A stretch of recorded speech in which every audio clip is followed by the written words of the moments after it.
Okay, today I'm going to be showing you how to create a LAN server on this game right here called Rust. So first what you're going to want to do is you're going to want to open up the internet and go to playrust.com, which is their website, and you're going to want to go to support, and then at the bottom dedicated server. And then from here you're going to want to go to rustserver.zip. You're going to want to download that, and then open up the file. I have it here, so I've extracted it to my desktop. So it's right here. And what you're going to want to do is you want to open this up, go to run.ds, and then if you want to edit some of the settings to do with the server, you can go to here. I've already changed some things up, so as you can see the host name, so when I host it, this is what it's going to say when it comes up. What mode it's in, what port it's using, the identity, and then the server seed. So this game randomly generates the worlds it uses, so you can change the seed so it loads something else. So I can just save this, and then close that down, and then you're going to want to run this.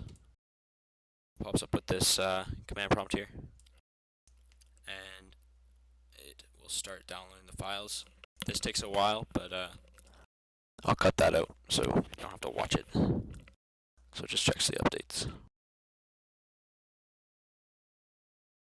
Okay, so now this time it should hopefully work. I messed up on the last one. So I'm going to launch up the game here. It's just loading in. This game takes a while to launch, so I'm just going to give it a second. Last time I just, it's an alpha game, so it's in early development, so I changed some settings and it decided it wanted to crash, so. But now you can see here, I have all the information that's popped up, so if I scroll up a bit, you can't really see it, but because every time it changes, I think you can change that, but every time there's an update here, it scrolls down automatically, but up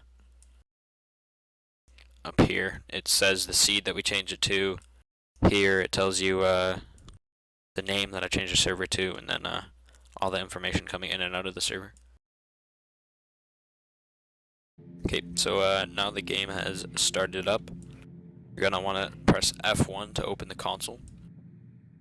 And from this thing you can see the console system information and item lists and all that. So what you're going to want to do to connect to a server hosted from the computer is you're going to want to type in client.connect.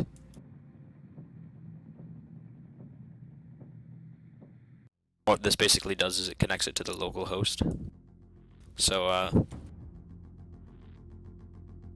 you don't have to type in any IPs, you just connect to your own server, your own host.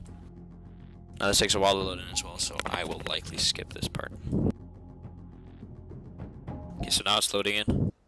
As you can see here, it says that I've connected. I can bring this back over here. I'm going to want to close the console, and game loaded in on very low settings. And hopefully oh no, okay, so I just need to change some of these quickly, make it look a little bit nicer. So here's the game here. This is a local hosted server. So yeah, that's pretty much how you host LAN on this game through your server. If you want to connect, I'll just show you quickly here. You can. Let me just mute the volume on this.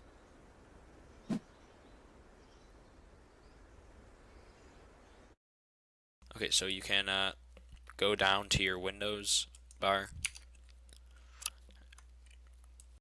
Let me just quit the game. Yes.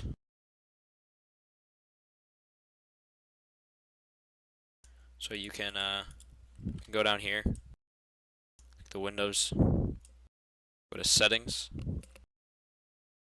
go to Network and Internet.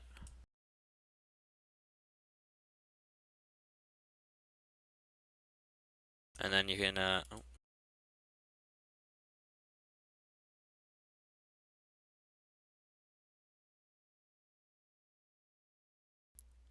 Okay, so this part cut out, so I'm just going to be recording over it. So you're going to want to go to your properties and then the IPv4 connection. You're going to go to properties of that. And then you're going to want to change it from automatic to set your own. You're going to want to set your default gateway to whatever your default gateway is. So mine is 192.168.2.1.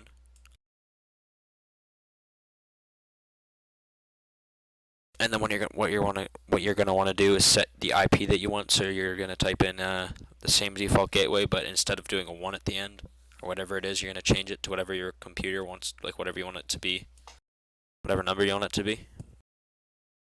And then it should automatically set the subnet mask.